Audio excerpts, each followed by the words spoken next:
All right, welcome to one of our first videos. One of our first videos using vectors. So let's go over the idea of a unit vector. Say I give you some vector, and I give you its x component is 1 over the square root of 3, and its y component is 1 over the square root of 3, and its z component is also 1 over the square root of 3.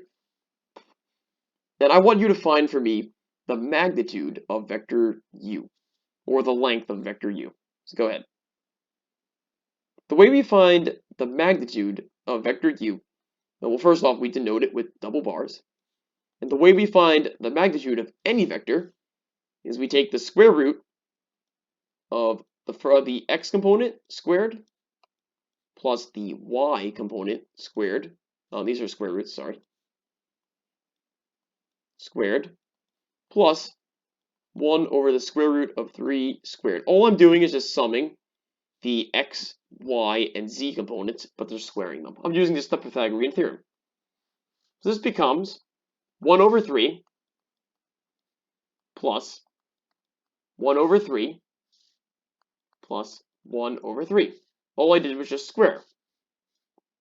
And 1 over 3 plus 1 over 3 is 2 over 3, plus another 1 over 3 gives you the square root of 3 over 3, or just positive 1.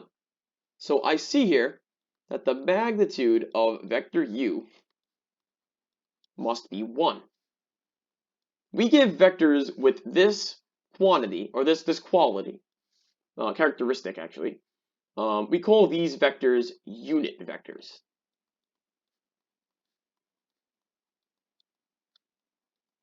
Unit vectors in the sense that they have magnitude or length of 1 unit. So we say they are called unit vectors. And of course they can be any, they can have any things. Their only characteristic is that the sum of the squares of their components must be 1. All right? So that's a basic introduction. But now let me draw the coordinate axes in 3-dimensional space.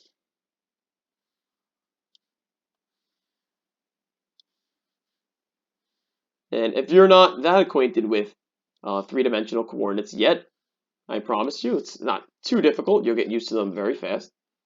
This is z, this is the x-axis, and this is the y-axis. Now notice, I draw these. I can describe each of the axes by drawing unit vectors in the same direction as the x-axis, for example. So let's draw a vector of magnitude 1 along the x-axis.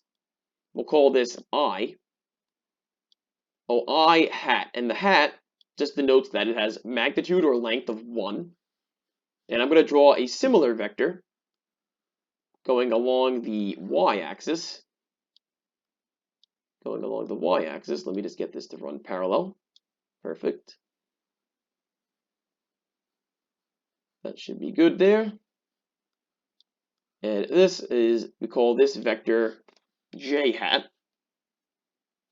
We call this vector j hat, meaning we denote it by the unit vector that's going along the y-axis, that's j. And we have one more vector, or unit vector, and it's going along the z-axis. And we call this vector k hat.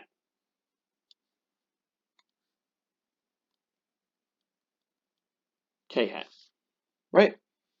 So one thing I want you to notice here is that if we add vectors I hat, j hat, and k hat in specific arrangements, we can form any vector in 3-dimensional space.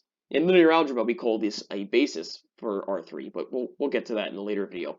But we can describe any vector by adding vectors I, j, and k in some specific arrangement. For example, let's say we have some vector v, or you know what? Let's call it vector a for the sake of variety. And now we come down here, and let's say its tip brings it to over here. All right. So this is taking place in the first quadrant over here, but notice, main point I want you to notice here is that we can describe A as a linear combination of some constant, call it A1, the x component of A, multiplied or scaling. I've shown you scalar multiplication so far. Scaling the unit vector in the x direction by A1 plus the y component of vector A, scaling the unit vector in the y direction, and that's like this distance here. This is like A2 if you want to think of it, and this distance from here to here, that's along the x-axis, supposed to be parallel to the x-axis. This is A1. And now, our final little component here will be plus A3 scaling k hat. And the distance above the xy plane, that's supposed to be straight here, would be our A3. And this little hat came off. But yeah, that's basically how we could use these unit vectors. We use them as ways to express any vector as a combination. And they all have magnitude of 1.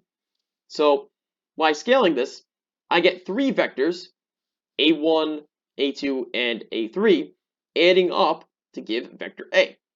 And notice how easy this is to do math with now. Say I have another vector, say B, and I say that B is described by B1 times I hat plus B2 times J hat